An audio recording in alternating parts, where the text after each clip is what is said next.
Iranian forces attack the American embassy in Iraq. Anti-Semitic attacks become commonplace in New York City, and Democrats continue to push impeachment. Happy New Year. I'm Ben Shapiro. This is The Ben Shapiro Show.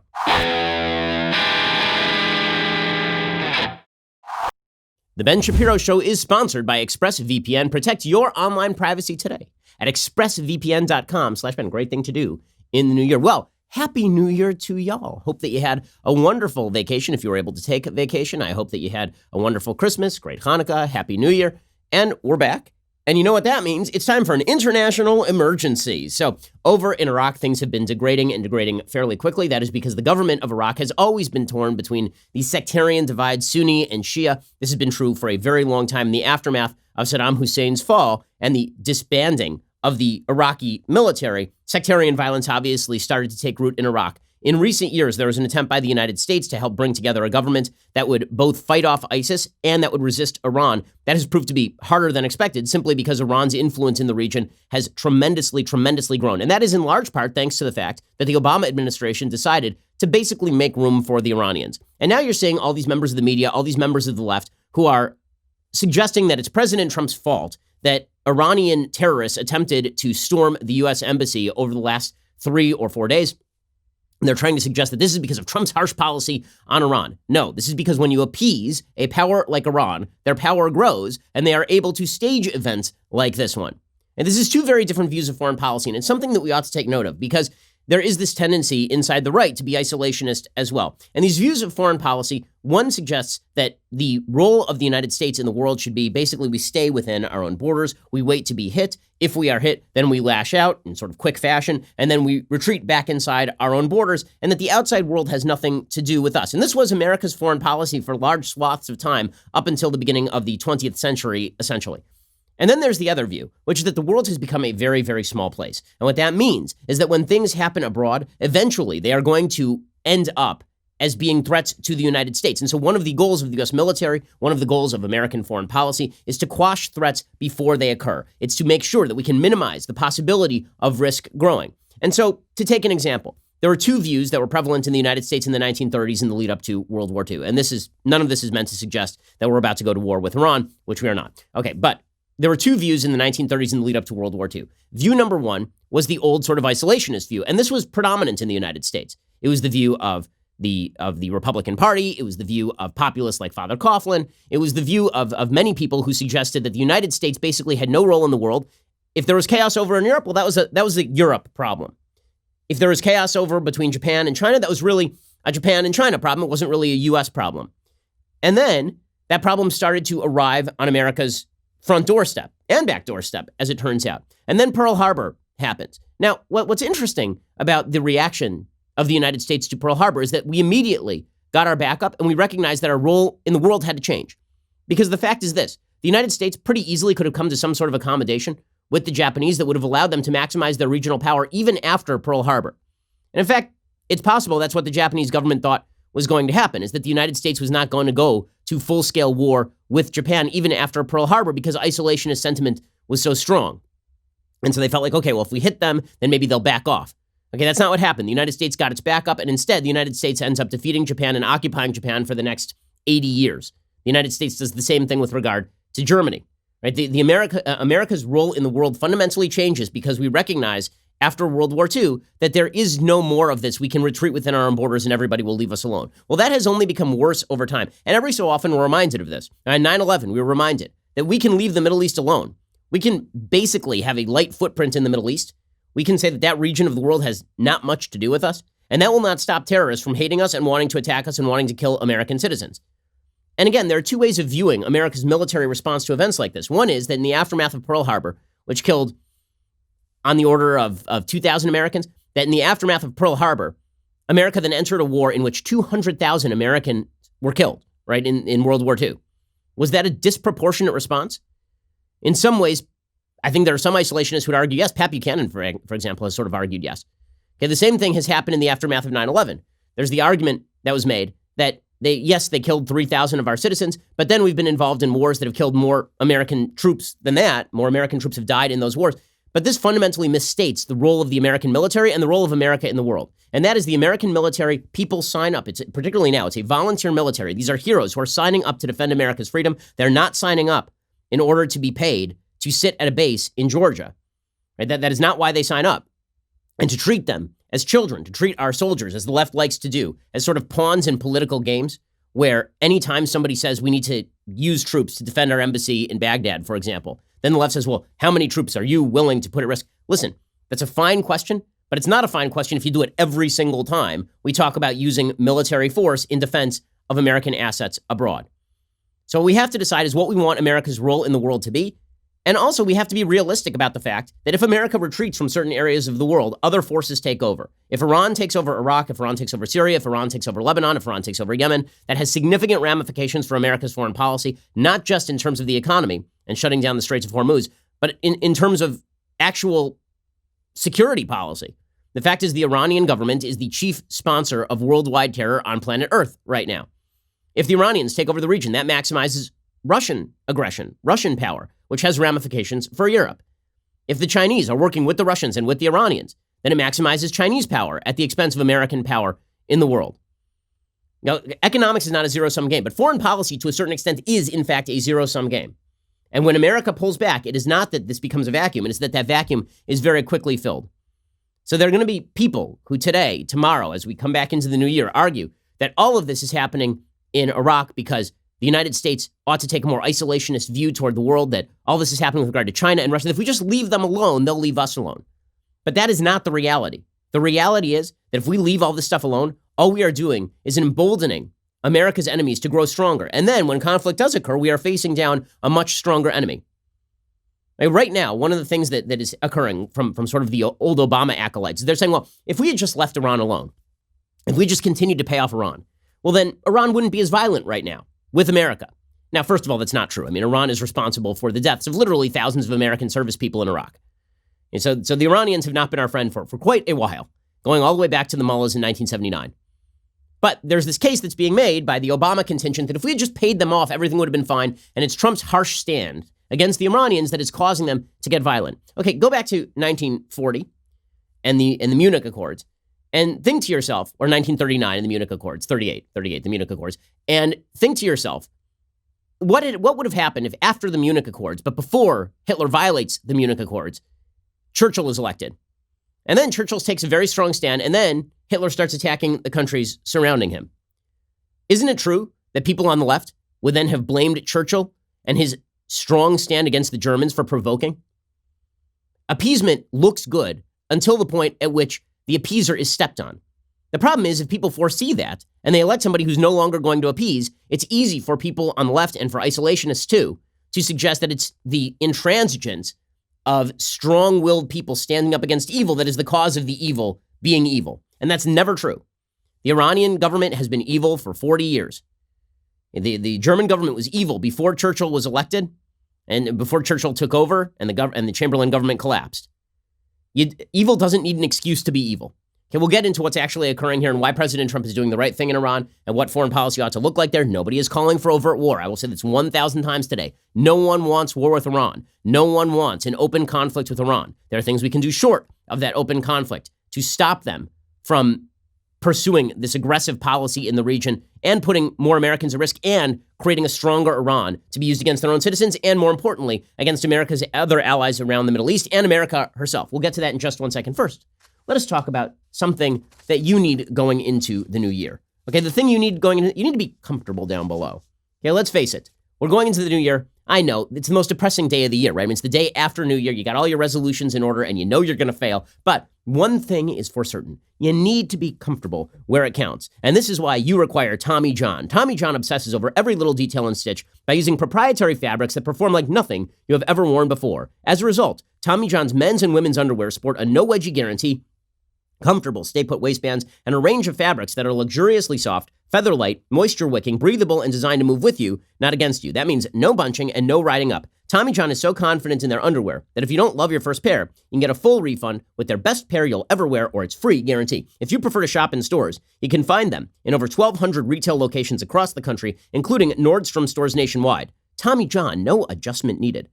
Once you go to Tommy John, you're never going back. I mean, these underwear are just phenomenal. By the way, they make female products also. They're just great. My wife loves them. Hurry to TommyJohn.com/Ben for 20% off your first order. Great way to start the new year. TommyJohn.com/Ben for 20% off. That's TommyJohn.com/Ben. Go check them out right now. Okay, so here is the actual latest from what is happening over in Baghdad. This is according to the New York Times as of last night. After a second day of tense protests at the American embassy in Baghdad, thousands of pro-Iranian demonstrators dispersed on Wednesday.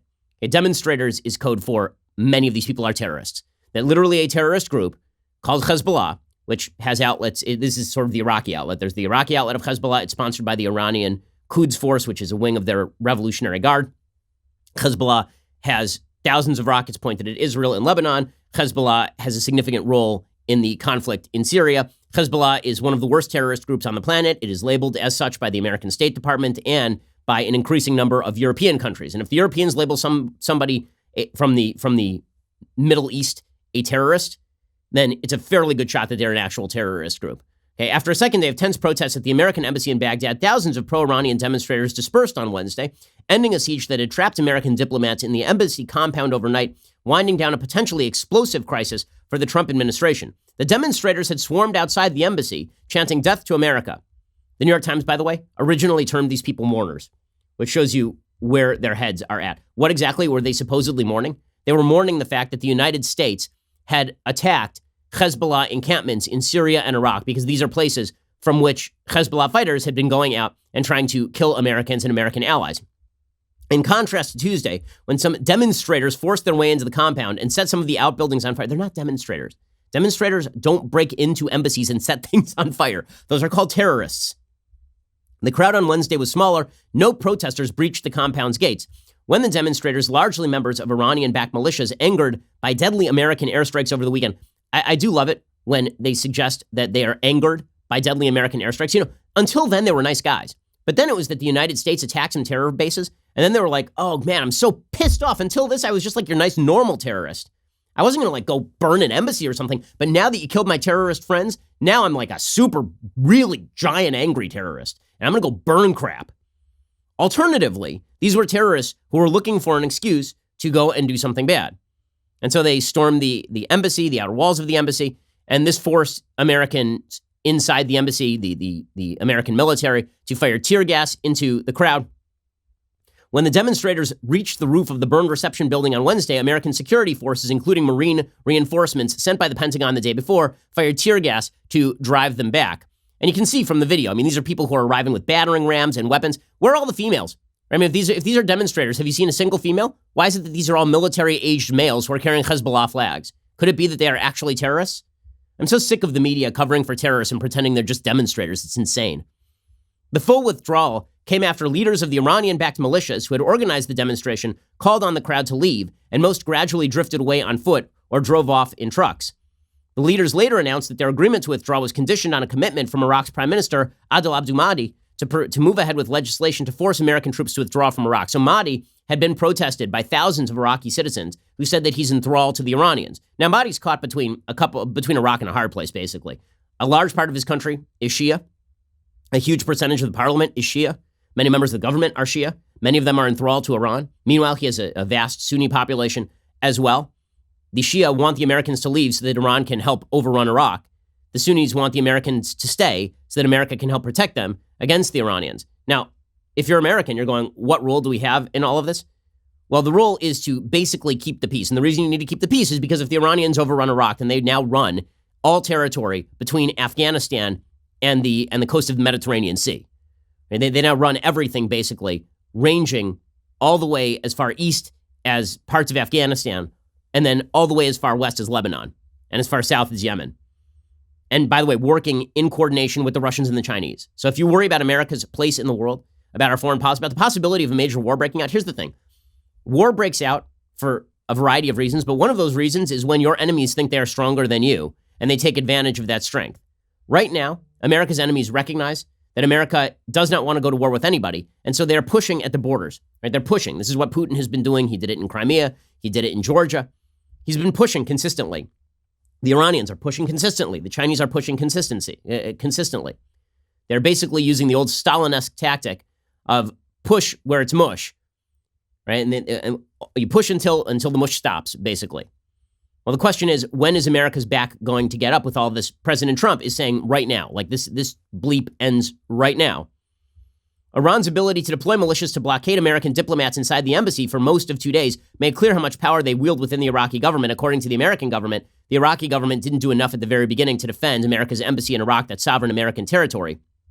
According to the New York Times, despite a 16-year American effort to establish a government friendlier to Western interests at a cost of more than $1 trillion and 5,000 American lives, Iraq's leaders lined up in opposition to the American airstrikes, and its security forces allowed the militias to reach the American diplomatic compound. Okay, that is not because the government is anti-American. It's because the government is in thrall to the Iranians, and that is because America has lessened its footprint in Iraq. And so if you're in Iraq and you're betting on the future of the country, who do you think has more staying power, the Iranians or the Americans? If America really showed, listen, we're not going anywhere, we're going to stay here until this thing is locked down, we're at least going to provide you the help you need until this thing is locked down against Iran, then the Iraqi government would probably be a lot more forthcoming in terms of the resources they provide to the American government. That's what the American government is saying, by the way. It is also true that consistent American unwillingness to confront the Iranian aggression over the past year and a half, right? The Iranians firing on ships in the Straits of Hormuz, the Iranians shooting down an American drone, America basically doing very little except passing a few sanctions. The Iranians are pushing where they think that it's mush. Well, the mush has now ended. We'll get to President Trump's response to all of this, which is the correct response. The media know it's the correct response, which is why they are frustrated by it. We'll get to all of that in just 1 second. First, let us talk about making your employment better.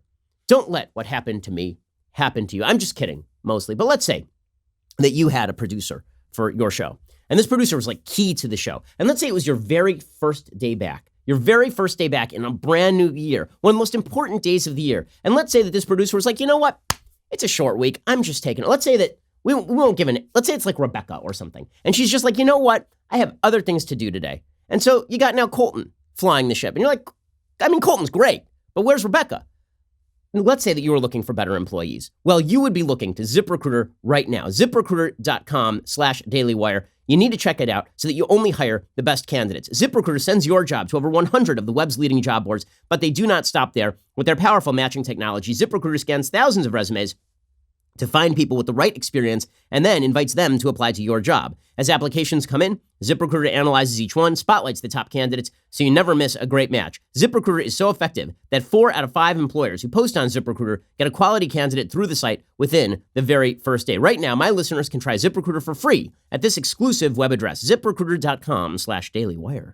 ZipRecruiter.com/dailywire. Again, that is ZipRecruiter.com/DAILYWIRE, dailywire. ZipRecruiter is indeed the smartest way to hire, which is why we use it right here and are constantly upgrading our stuff. That's not a threat. It's a brand new year. It's not a warning. It's mostly just a note of caution. Okay, so we'll get to more of that in just 1 second. Well, probably less of that in just 1 second. But first, President Trump has now responded to the situation over in Iraq. He says, listen, this ain't Benghazi. So the media immediately starts saying, well, this is Trump's Benghazi. What's ironic about this is that the same media declared that Benghazi was not a problem in the first place. And they kept saying the Obama administration handled it brilliantly. While Barack Obama was off partying and people were dying at the Benghazi embassy in Libya in 2012, and Hillary Clinton was lying that this was completely unexpected and was a protest that went awry in response to a YouTube video when it was in fact a terror assault, and that her State Department had turned down security requests. Right? Then the media kept saying there was no scandal in Benghazi, like none at all. There was no cover-up. There was no scandal. It wasn't Susan Rice and the Obama administration repeatedly lying to the American people, which they did. Well, now you got MSNBC's Joy Reid, who says this is Trump's Benghazi. Well, but I thought that Obama's Benghazi wasn't really a big deal. I mean, we had journalists literally making fun of quote-unquote Benghazi conspiracy theories. Anyway, Joy Reid tweeted out, as Trump's Benghazi unfolds in Iraq. Okay, well, I'm glad to see that you guys came around on Benghazi was a bad thing, so that's exciting. President Trump came out, he says, guys, this ain't going to be a Benghazi, because guess what? I'm not Obama. I think it's been handled very well. The Marines came in. We had some great warriors come in and do a fantastic job, and they were there instantaneously as soon as we heard. I use the word immediately. They came immediately, and it's in great shape. As you know, this will not be a Benghazi. Benghazi should never have happened. This will never, ever be a Benghazi, but we have some of our greatest warriors there. They got in there very quickly. Okay, peace through strength, and President Trump embodying it here. He's apparently thinking about deploying 4,000 troops to the Middle East in order to protect America's assets abroad. This is, in fact, the right move. A precipitous withdrawal would drive terrorism. It would drive the rise of our enemies. Again, you will hear calls on the isolationist right for exactly that sort of withdrawal, suggesting that now would be a great time to get out. Well, again, that is a short-term view. See, the nice thing about being an isolationist is the counterfactual is always very useful to you, because the fact is most presidents are not willing to let America's assets wither on the vine. They're not willing to let America's enemies run roughshod over swaths of the globe and then strengthen themselves. So it's easy to point to costs that have already occurred and say those costs didn't have to occur. But the counterfactual, which is, okay, what if America just withdrew and all of these countries got stronger and then started launching terror attacks and started launching economic attacks? Because that doesn't occur because of actions like President Trump's, well, then that leaves the isolationists with the argument that the costs that actually were incurred were bad. Right? The counterfactual is always a lot easier than the actual real-time costs of things that are being done right now. According to Fox News, the U.S. Army's 82nd Airborne Division's Alert Brigade has been issued orders to deploy rapidly to Kuwait amid the unrest in Baghdad. 3 U.S. defense officials told Fox News on Tuesday. At least 750 paratroopers are set to deploy to the region immediately, according to Defense Secretary Mark Esper. The Alert Brigade of roughly 4,000 paratroopers, known as the Division Ready Brigade, has been told to prepare for a possible deployment in the days ahead after hundreds of Iranian-backed militiamen tried to storm the U.S. Embassy in Baghdad on Tuesday. We actually have video of the U.S. helicopters arriving, the attack helicopters arriving in Baghdad. Suffice it to say, it was shortly thereafter that the Iranian militia said, guys, I think maybe we should pull back. Yeah, no kidding. You should pull back. Because it turns out that America, our firepower is pretty extraordinary. And that is an American helicopter arriving and saying, hey guys, we're here. Just want to let you know. Mike Pompeo, the Secretary of State, he says, we're not backing down. We're not going to give in to terrorist demands. Any plans to evacuate the embassy in Baghdad, sir? None. Okay. Any plans to pull some of the 5,000 U.S. troops in Iraq out? None. We put real pressure on the Islamic Republic of Iran. We will continue to do so. And as you saw the president say today, we will continue to hold the Islamic Republic of Iran accountable wherever we find their malign activity. And we'll make sure we have the resources to do so. Okay, now if you're the Iranians, all you want to do is maintain the pressure long enough that a Democrat is elected, at which point the United States presumably would go back to trying to bribe the Iranians into, what, peace? Into decency? That is a thing that's not going to happen. By the way, there are protests against the Iranian influence on the Iraqi government. They're just not being covered by the media. That's another point that Mike Pompeo was making. Meanwhile, Mark Esper, the Secretary of Defense, says that Iran or its proxy forces may be planning further strikes on American interests in the Middle East, and the U.S. is prepared to take preemptive military action if it gets sufficient warning.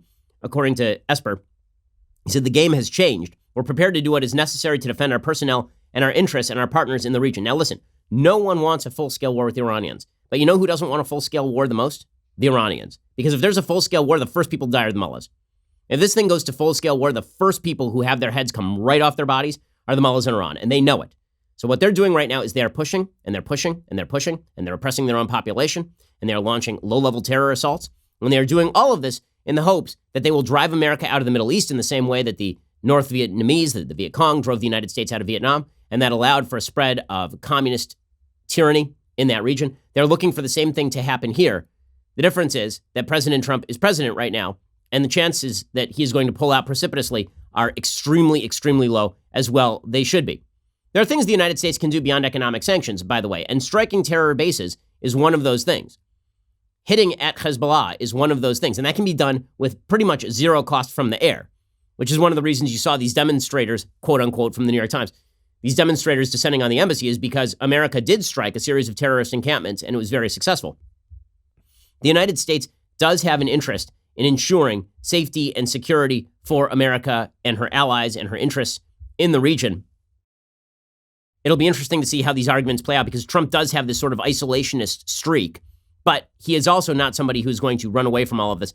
Meanwhile, watching the Obama administration sycophants like Ben Rhodes come out and talk about how terrible Trump is just a reminder how awful Obama was. The fact is Iran has been emboldened in the region because of the Obama administration. Trump tweeted out, "This is not a warning, it is a threat.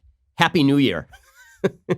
Well, the bottom line is that what he is doing is going to mean a lot more than what he is saying, right? Deploying those troops, making sure that our assets are safe and secure over there. All of that makes a lot of sense. It is worth noting that Barack Obama welcomed the leader of the U.S. Embassy attack to the White House back in 2011, and he was criticized for it at the time. because the person was seen as an Iranian proxy even then. Okay, so that is foreign policy crisis number one that is facing the Trump administration. But it is not the only foreign policy crisis facing the Trump administration as we start a new year. Meanwhile, North Korea says that it has a new strategic weapon. We'll get to that in just one moment. First, let's talk about your sleep quality. So I was away on vacation a little bit during the last few days, and let me just say my sleep quality when I was away from my Helix sleep mattress, it was not great. There are a few things that were disturbing my sleep. Number one, children. Number two, I didn't have the mattress that I need. I need my Helix Sleep mattress. Why? Because Helix Sleep is personalized just for you. Helix Sleep has a quiz that takes just 2 minutes to complete, matches your body type and sleep preferences to the perfect mattress for you. Whether you're a side sleeper or a hot sleeper, whether you like a plush or a firm bed with Helix, there's no more confusion and no more compromising. Helix Sleep is rated the #1 mattress by GQ and Wired Magazine. Just head on over to helixsleep.com/Ben. Take their 2-minute sleep quiz. They will match you to a customized mattress that will give you the best sleep of your life. They have a 10-year warranty. You get to try it out for 100 nights risk-free. They'll even pick it up for you if you don't love it, but that's not going to happen. You're going to love it. I mean, it's made for you. Why wouldn't you? Helix is offering up to $200 off all mattress orders just for our listeners. Get up to $200 off at helixsleep.com/Ben. That is helixsleep.com/Ben. Go check them out right now. helixsleep.com/Ben. Get up to $200 off all mattress orders. Great deal for a mattress that is going to give you a heavenly night's sleep. helixsleep.com/Ben. Go check them out right now. Okay, meanwhile, North Korea is upping the ante as well. No president goes through their first term without being tested a little bit. President Trump's strategy on North Korea has been almost precisely the opposite of his strategy on Iran. His strategy on Iran has been to push the mullahs, to box them in, to cut off their economic lifelines, to weaken them from within. That's largely been successful, which is why you are seeing the Iranian government lash out in every direction as they desperately attempt to fend off the protests that have been rolling throughout their country for the last, 6 to 9 months. In North Korea, the United States has taken the opposite, the sort of opposite tack, and that has been to try and woo Kim Jong-un personally. I've been very critical of that tack. I've thought that it's been a waste of time. North Korea is showing each and every day that they're not a trustworthy partner. According to Emily Zanotti writing over at Daily Wire, North Korea now says it has a new strategic weapon, and Kim Jong-un plans to deploy it soon. According to the Associated Press, North Korea says it has a new strategic weapon that will stun the world with shocking action. North Korean dictator Kim Jong-un plans to deploy the weapon soon as a way of challenging the U.S.'s nuclear weapons superiority. Kim Jong-un appears to be using this as a bargaining chip in stalled trade talks with the Trump administration. This is always the tactic of the North Koreans, which is to threaten action, fire missiles, basically fuss until you get what you want. Create a situation and then suggest that it can be resolved only by America cutting a check. It has not worked to the benefit of the United States or to the benefit of the people of North Korea for decades at this point. Why it would work with Iran is beyond me. The left wants to see the North Korean model applied to Iran. It's funny to watch the media on all this.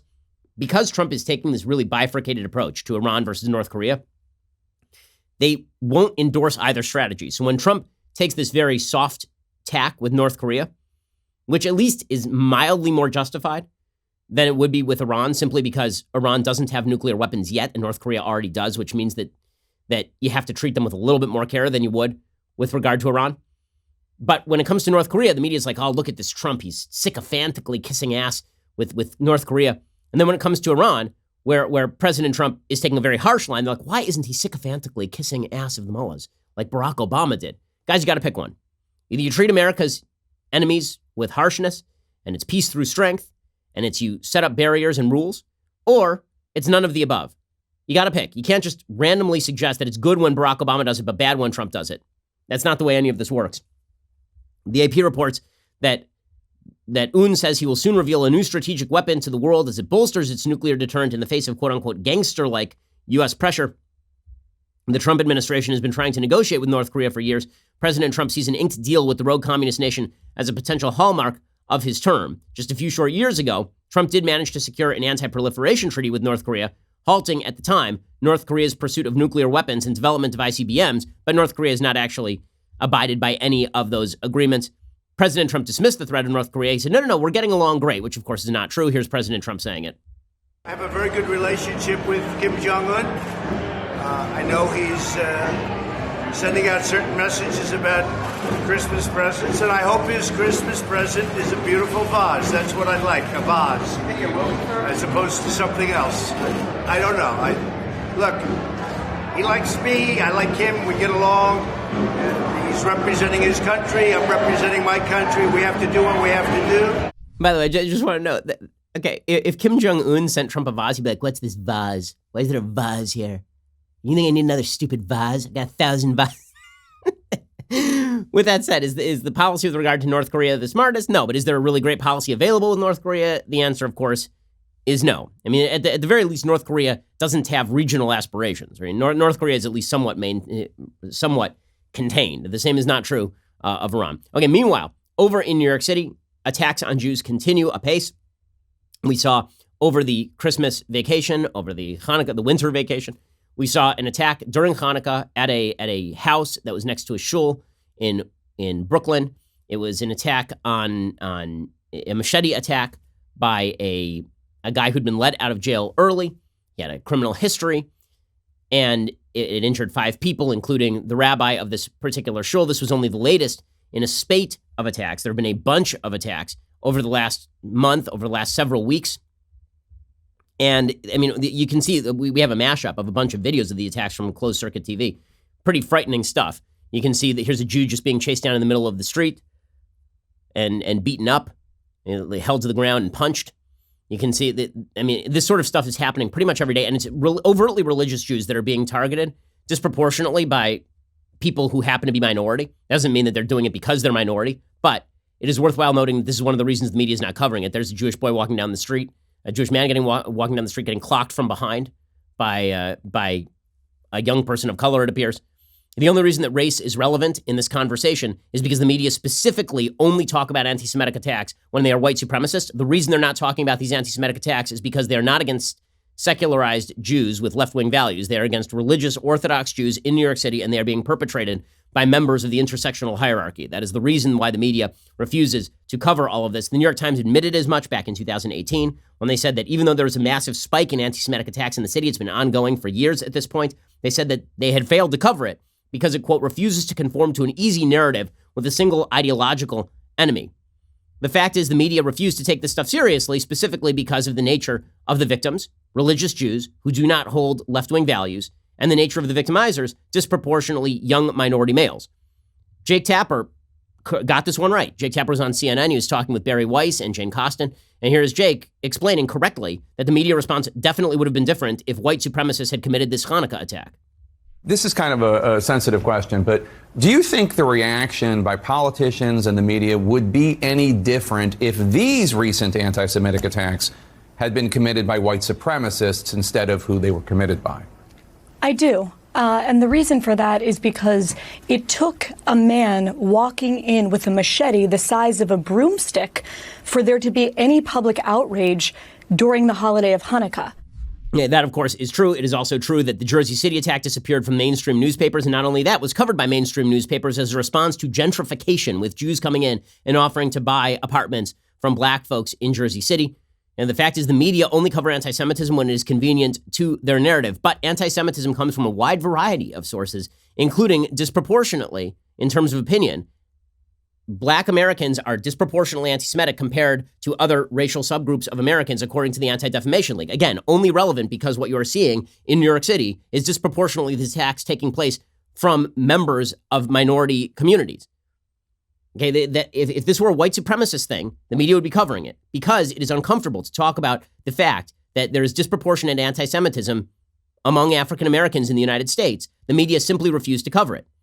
Armin Rosen wrote for Tablet magazine back in July 2019 about the Jew hatred in New York, correctly noted, quote, that the victims are most outwardly identifiable, i.e. religious rather than secularized Jews. The perpetrators who have been recorded on CCTV cameras are overwhelmingly Black and Hispanic. The media, therefore, does not want to cover all of this because this cuts directly against the supposed alliance of intersectionality in which all minority groups are allied against the white superstructure. The left just ignores the wrong type of anti-Semitism. And so the same media that will derive great joy from suggesting that President Trump, the most pro-Israel president in the history of the United States, is actually an anti-Semite. The same media that will pretend that President Trump's executive order for campus, designed to protect Jews in the same way that it protects blacks on American campuses, are actually anti-Semitic, will suggest that it is perfectly wrong to cover the fact that Barack Obama sat in Jeremiah Wright's church for 20 years while Jeremiah Wright spewed anti-Semitism. He did for 2 decades. We know this. A Democratic candidate who suggest that Trump has emboldened anti-Semites will now make pilgrimage. They have been doing this, right? You've seen this from Pete Buttigieg. He made pilgrimage to Al Sharpton, an actual anti-Semite who's involved in the incitement, allegedly involved in the incitement of two separate anti-Semitic riots in New York City, and who now has a show on MSNBC. So yes, the identity of the victims matters, and so does the identity of the victimizers. The same commentators who will police Republicans for mentioning George Soros. So if you say George Soros is a nefarious force in American politics, which, by the way, he is, he does some very bad things in American politics, then they'll say, oh, that's anti-Semitism if you mention George Soros. If, by the way, you mention anything about right-wing Jewish donors, if you mention something about Sheldon Adelson, then obviously that's not anti-Semitic. That's just you critiquing money in politics. But if you do it about George Soros, it's anti-Semitic. And then they'll just excuse open anti-Semitism from Rashida Tlaib and Ilhan Omar. By the way, the statement that I made about disproportionate anti-Semitism inside the black community that's supported by consistent polling done by the Anti-Defamation League every single year. If you're not going to call out anti-Semitism whenever you see it, you're doing it wrong.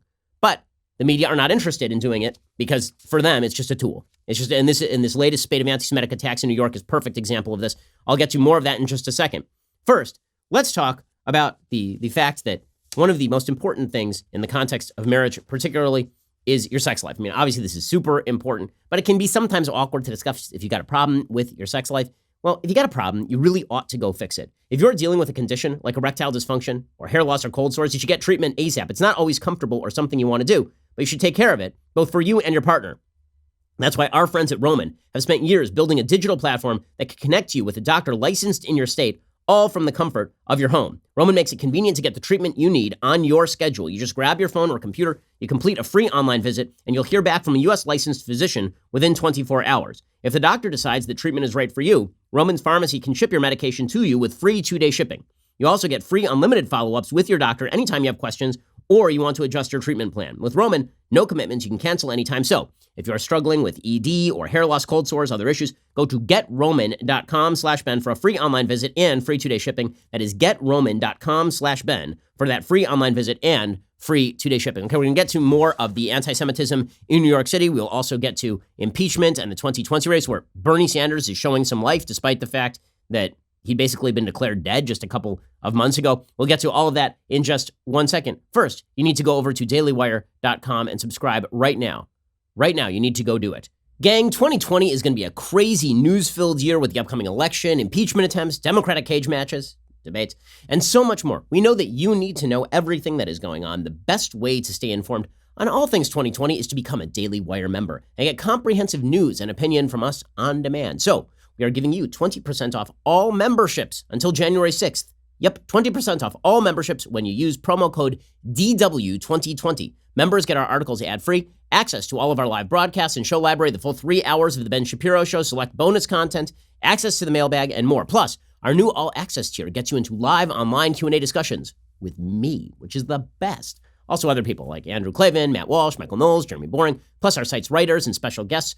With all of the crazy, complicated election updates, let us answer your questions. Again, that is promo code DW2020 for 20% off until Monday, January 6th. Join today. Stay informed on all things 2020 with promo code DW2020 for 20% off until Monday.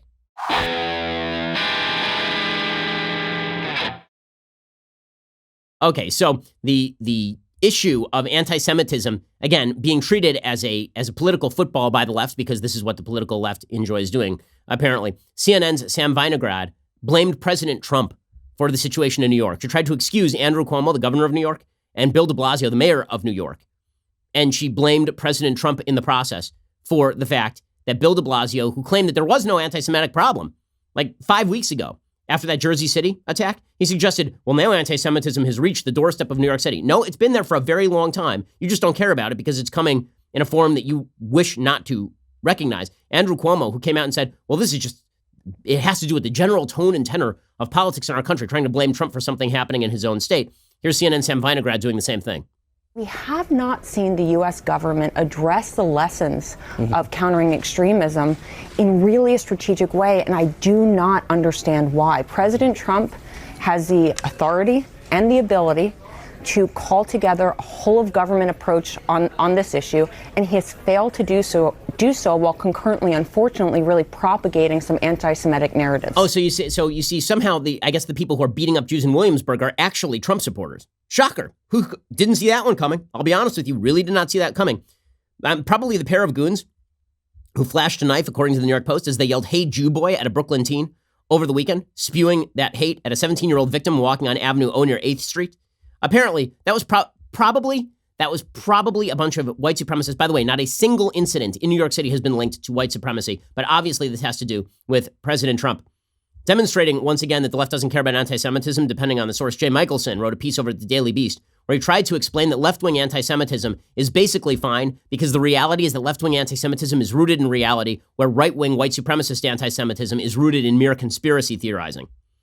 This is what this idiot wrote. It's unbelievable.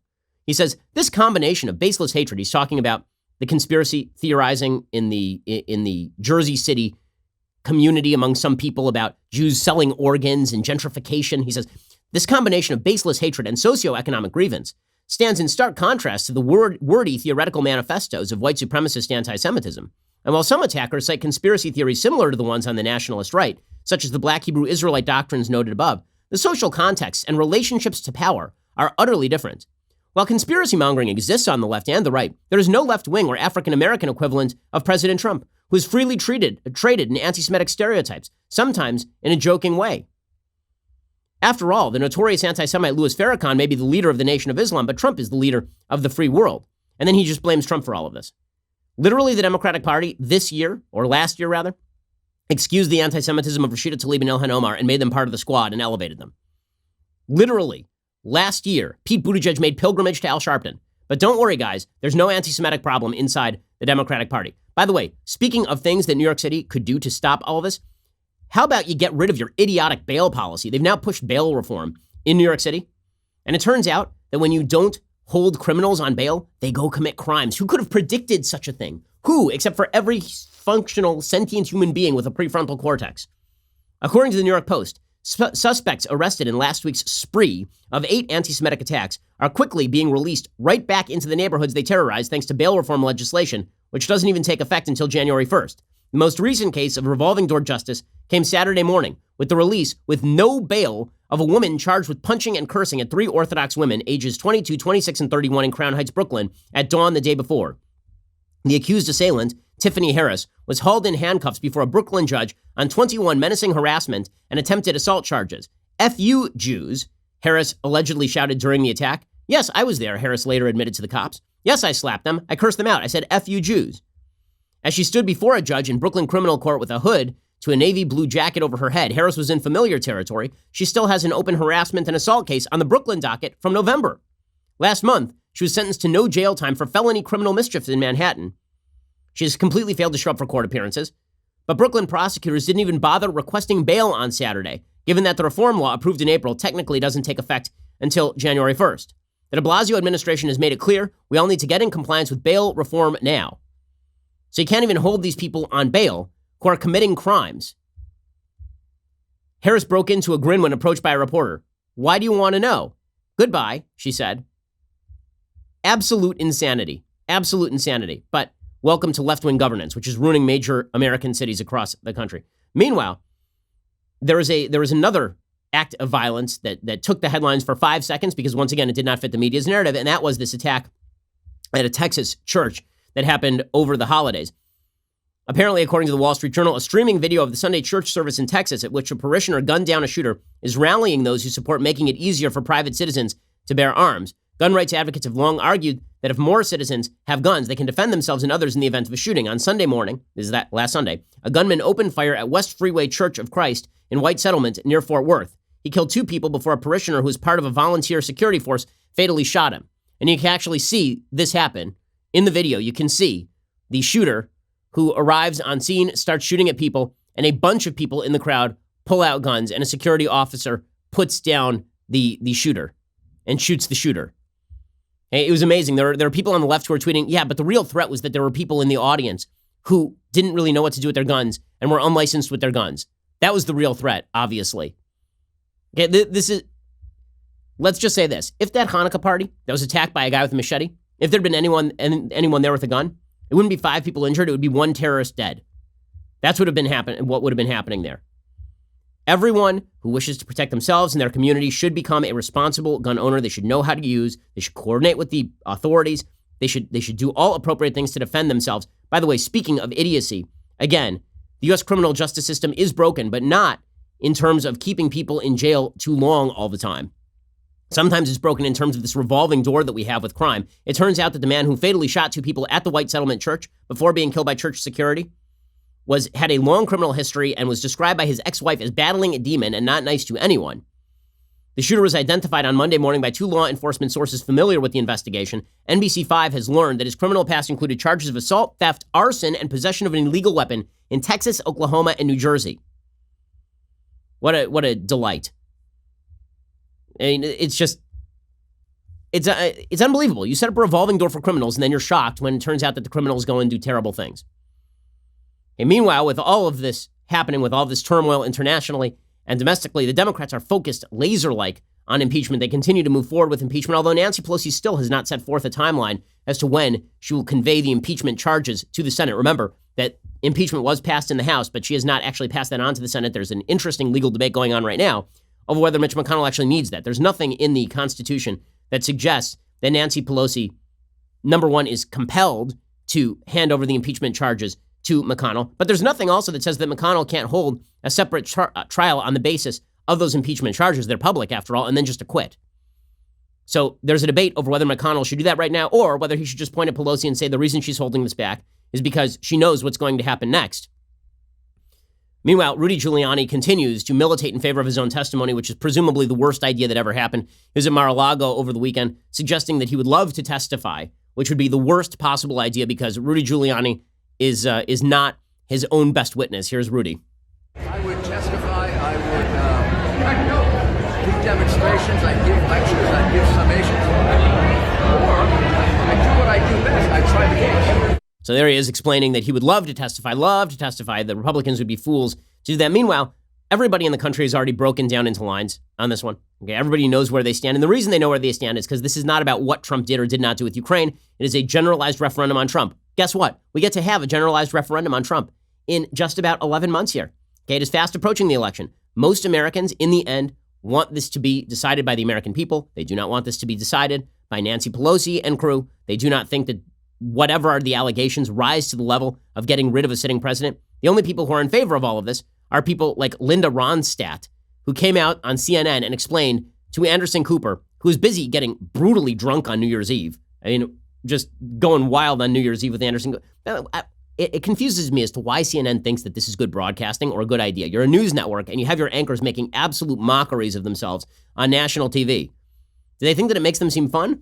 Or does it make it seem like they might be out of touch with their actual jobs? You call yourself the most trusted name in news. You get James Earl Jones to do the voiceover. And then you got Anderson Cooper and Don Lemon getting blackout drunk on national TV. Anyway, here's Linda Ronstadt over the weekend explaining that President Trump is the new Hitler. There were a lot of chances as Hitler rose to power, there were a lot of chances to stop him, and they didn't speak out. And the industrial complex thought that they could control him once they got him in office, and of course he was not controllable. And by the time he got established, he put his own people in place and, stacked the courts and did what he had to do to consolidate his power. If you read the history, you won't be surprised. It's exactly the same. Find a common enemy for everybody to hate. When I was sure that Trump was going to get elected the day he announced, and I said it's going to be like Hitler and the Mexicans are the new Jews. And sure enough, that's what he delivered, The Mexicans are the new Jews? Really? Like, a huge percentage of the American population is Hispanic. Nobody's being rounded up and put in boxcars. This is so insulting and so stupid. But if you feel like this is who Trump is, of course you're pushing for impeachment, despite the fact that you don't actually have the evidence for this. Meanwhile, the Democrats are basically hoping that they can peel off a couple of Republican senators to cut against McConnell and drive for a quote-unquote more even-handed impeachment trial in the Senate. It's not really going to happen. Susan Collins did say that she was open to having witnesses at trial. Here was Susan Collins from Maine. I am open to witnesses. I think it's premature to decide who should be called until we see the evidence that is presented and get the answers to the questions that we senators can submit through the Chief Justice to both sides. What I don't understand is why the House, having issued subpoenas, to Secretary Pompeo, for example, did not seek to enforce those subpoenas in court and instead rushed to get the articles of impeachment passed before Christmas and yet have not transmitted them to us in the Senate. Okay, so people are reading this as Susan Collins somehow cutting against McConnell. You listen to that whole quote. Not really. She's basically saying, yeah, sure, I'd like to see a trial, but the House didn't do its job. So this is going nowhere. Everybody knows it's going nowhere. It's all a sham. We can move on with our lives. By early February, this thing will be over and we'll be in primary season full swing. By the way, Bernie Sanders raised a boatload of money. That dude is on the move. Watch out, Democrats. You may nominate an actual open octogenarian socialist. Okay, time for a quick thing I like and then a thing that I hate. So things that I like today. Okay, this isn't going to be so quick because, as you all know, I'm a large-scale Star Wars fan. I'm a big Star Wars geek. My kids are now super into Star Wars. Like, we got them nothing but Star Wars gifts for Hanukkah, and they could not be happier. Honestly, I wish that the world were not such a terrible place, particularly in social media, so I could post videos of my kids because it is adorable. I have the best video of my 3-year-old son who is very into Empire Strikes Back. I know, maybe a little old for him, but he gets it. He likes it.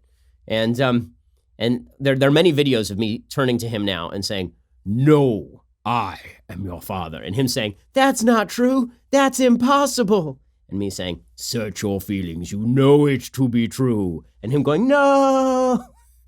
My kids are very into it. Okay, so I finally got a chance a couple nights ago to see Rise of Skywalker. We were out of the country for a bit of a vacation. And when we got back, like first move, my wife and I go to see Rise of Skywalker. Now, if you've been familiar with the show at all, you know I've been incredibly critical of the new trilogy. I don't like the new trilogy. I think it was unnecessary. I think they were fools. I think they tried to split the baby. So there were two things they could have done. Originally, I have to preface my take on Rise of Skywalker with the other two movies because it doesn't work as a standalone film, nor is it really meant to. This film, Rise of Skywalker, was designed specifically to retcon, meaning to go back in time and change the fact that Force Awakens and Last Jedi ever happened. Okay, it basically revises the entire story in a much more satisfying way. Okay, so here was my original take on this new trilogy. There are two ways that Disney could have gone. Disney, number one, could have recast the entire original Return of the Jedi. They could have recast somebody as Luke, recast somebody as Leia, recast somebody as Han, which, by the way, they did. They recast somebody as Han, right? They did Solo. They could have recast the entire cast, and then they could have just picked up where Return of the Jedi left off with the Admiral Thrawn series, which if you've read any of the Star Wars books, yes, I have. Then that's actually a really good storyline. And they could have just picked up where they left off and moved on into the future that way. And you would have gotten all of their new adventures. Alternatively, they could have landed the Star Wars universe in like a different place. And they're actually doing this on Disney Plus with The Mandalorian, which is kind of great, right? The Mandalorian is really fun. Jon Favreau directed it. They could have gone back and they could have used some of these characters and put them somewhere else in the Star Wars universe. So Disney actually has done this with a couple of their other series, right? Star Wars Clone Wars they did this with, and also Star Wars Rebels. And some of that stuff is really pretty fantastic.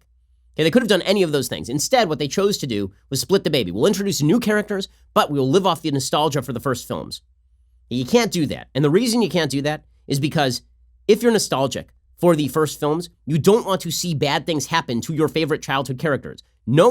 Spoiler alert, no one wants to see Han Solo die at the hands of his son like a loser divorced dad after leaving Leia alone for 20 years and flying around the galaxy smoking pot with Chewie in the Millennium Falcon. No one wants to see that. And that's what happens in Force Awakens. No one wants to see Luke, who is this hero who goes from being a whiny teenager to being this mature Jedi who is able to control himself to save his father. Nobody wants to see Luke become a misanthrope who milks aliens on a foreign planet while whining about his life and disparaging the Jedi tradition. No one wants to see that. So the new series basically took all of your favorite characters, your favorite old characters, and proceeded to ruin them except for Leia because Kathleen Kennedy has this feminist streak where the only characters who are allowed to be competent or good are apparently the female characters. Okay, so that was the critique of this trilogy. They basically took all of my favorite characters from my childhood and they wrecked them so that they could promote a bunch of characters who sucked. Okay, Rey was a terrible character because not only you didn't know where she came from, but she was amazing at everything right off the bat, right? This was the biggest critique of the first part of this trilogy. The biggest critique was that Rey, who had not trained in the Force for half a second, was suddenly unbelievably good at it. And Ben Solo, right, Kylo Ren, who is Leia's kid with Han, who has been training with the Force since childhood, can be overtaken in a lightsaber battle by somebody who picked up a lightsaber half a second ago. Okay, that's not a thing. It's stupid. And everybody who watched the series knew it was stupid. Meanwhile, you had Poe, who was utterly incompetent. They tried to create kind of a new Han Solo character. The difference is that Han Solo in Empire Strikes Back, the entire story of Empire Strikes Back is Han Solo demonstrating that he is wildly competent at a lot of things. The entire Poe Dameron story is the dude is wildly incompetent until he's suddenly promoted to the head of the Rebel Alliance. Right? Finn has no story arc at all. His entire story arc is that he was a stormtrooper. End of story arc. Nothing happens to him for the next 3 movies. So all of the new characters are completely boring, random. They should have killed Finn in Last Jedi. When he makes that heroic run, they should have killed him off. They probably should have killed Poe in Last Jedi. They should have had him pull the Admiral Holdo maneuver. Instead, they bring in Laura Dern to wear weird hair and do a light speed trick. That, by the way, if anybody could have figured that one out, they could have blown up the Death Star that way, like in Star Wars New Hope as well as Return of the Jedi. Okay, so all of this is prefaced to say I hated Force Awakens and I hated Last Jedi. Rise of Skywalker is an attempt to buy all of that back. And understanding that this trilogy never should have happened, and understanding all the flaws of Force Awakens and Last Jedi, now you understand why I liked Rise of Skywalker, because they attempt to correct as many of these problems as they can while apologizing for the series ever existing, which is basically what this was. So all of the stuff with Finn and Poe, no one cares about. All that stuff was dumb. No one cares about it. It's a waste of time. You have to do it. It's like the worst of J.J. Abrams. Like the film, it's not a spoiler to say the film opens with the Millennium Falcon light speed jumping, which just turns it into like a silly prop. Like it's ridiculous. It's ridiculous. The entire Empire Strikes Back, which is the best Star Wars film, unquestionably, this is fact. This is known. Okay, Empire Strikes Back is all about basically maybe 4 topics. One is the Millennium Falcon. It's the entire thing in Empire Strikes Back is that the Millennium Falcon's hyperdrive is broken. Okay, that is the central plot device. In this movie, in the new movie, in Rise of Skywalker, the Millennium Falcon is fully on fire, and they fix it inside of 5 seconds flat. All of it. Also, Empire Strikes Back is about Luke growing and realizing that he is insufficient. Okay, so that's the other topic. And also it's about Han Solo being wildly competent. Poe and Finn, they're wildly incompetent. The Millennium Falcon is made into a prop. Like, all that stuff is sort of the worst of J.J. Abrams. The stuff that's really good, okay, the stuff that's really good is actually quite good. The stuff that's good is that they buy back Han Solo's death. They give him sort of a new exit scene where he's not being killed by his son, where they cheat. He can't be a Force ghost because he didn't have the Force. But he basically is a Force ghost. He comes back. All these are spoilers, okay? Spoilers. You've been warned 1,000 times. You don't want to hear about it. You haven't seen the movie yet. Don't listen. Okay, so Han Solo comes back, and he talks with Kylo, and he basically woos Kylo back to the light side of the Force. You find out that Leia, who uses the Force in new and bizarre ways in Last Jedi that are never explained, like she literally pulls herself back into a ship after being blasted out into space. And you're like, where the hell did that come from? Luke hasn't even done that.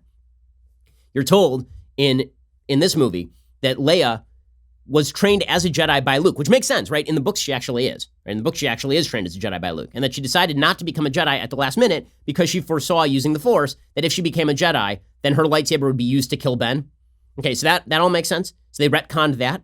And then the biggest retcon of all, the one that actually matters, and that answers why Rey is cool, right? It answers the biggest question. Why is Rey even a thing? And the answer is because she's Palpatine's granddaughter, which is fantastic. Okay, that's a great reveal. That's great because the most underrated Force ability person in the Star Wars series, because everyone's focused on Anakin Skywalker, on Vader, on Luke, on Leia, on Yoda, on Obi-Wan. Nobody's focused on the fact that Palpatine's an unbelievable badass with the Force, right? Palpatine is so strong in the Force that he basically defeats Yoda. He is able to conceal his identity as the Emperor for 3 movies.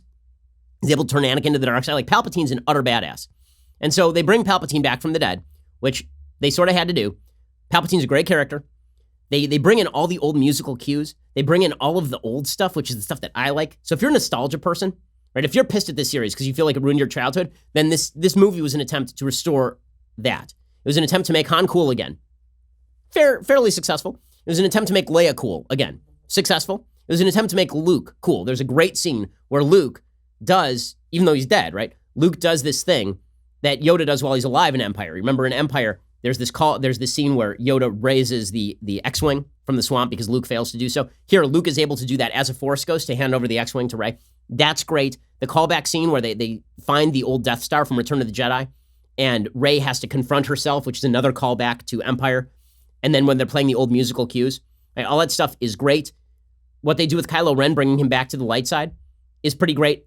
J.J. Abrams does a great job in setting up a good reveal. So for several movies, you've been seeing basically Kylo and Rey Force Skyping one another. They can talk over long distances. In this movie, they can actually sword fight sort of telepathically, but it has real world ramifications. One is in one place, one is in the other place, and they're having these lightsaber battles, but it actually has physical ramifications in the places where they're having the lightsaber battles.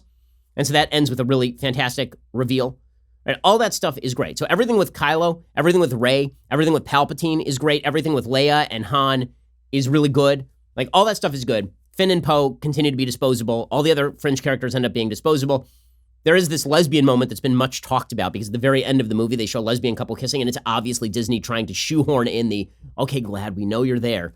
It's very silly, and it's sort of like that moment at the end of the Avengers Infinity War where all the females land in one part of the battlefield, and you're like, okay, really? Was that, like, come on. Okay, that's sort of the same thing here. None of the couples are kissing except this one lesbian couple. You're like, all right, I get it, Disney. I get fine. You fulfilled your PC quota for the day. Whatever, man. But it's pretty shoehorned in. It's not a big deal. It's just silly. Okay, but overall, the critics are savaging this film. All it tells you about critics, all you need to know is they gave The Last Jedi like 92% on Rotten Tomatoes, and they gave this one like 53%. They didn't understand Star Wars. They didn't understand it. This movie understands better how the Force works. This movie understands better how the weapons work. This movie understands better the dynamics between the light and the dark side. It understands Palpatine. I've heard a lot of objections that this film basically makes the Skywalker-Vader interaction completely irrelevant. But that's true the minute that Palpatine lives, right? I mean, and by the way, that's true the minute that the Rebel Alliance fails. Once the Republic falls again to the First Order, then that whole thing became irrelevant. The new trilogy made that irrelevant, which is why they should have fast-forwarded and taken it to some other part of the universe. But once you're in the trilogy, this was the best way to end it. Here's a little bit of the trailer if you haven't already seen it. What are you doing there, 3PO?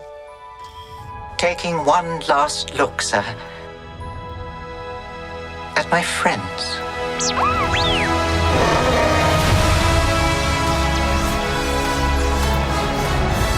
Confronting fear.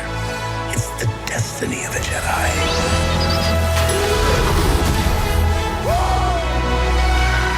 Your destiny. Okay, so it's sort of like Return of the Jedi, this one, specifically because the part that you care about is all the stuff with the Emperor, and all the stuff on Endor doesn't matter as much. That's pretty much this movie. Everything between Rey and Kylo and the Emperor and all the old characters is great, and everything else is disposable. But good for J.J. Abrams for at least trying to go back and unruin everything that he ruined in Force Awakens and that Rian Johnson then proceeded to wreck in Last Jedi. Okay, I know I went on a long time about Star Wars, but guess what, Tough? It's a new year. It's my show. I get to say what I want. So you know what? We're going to start the new year on an upbeat note. We're not going to do things I hate because I just took forever talking about Star Wars. But suffice to say, if you like the old Star Wars, you should totally see this one.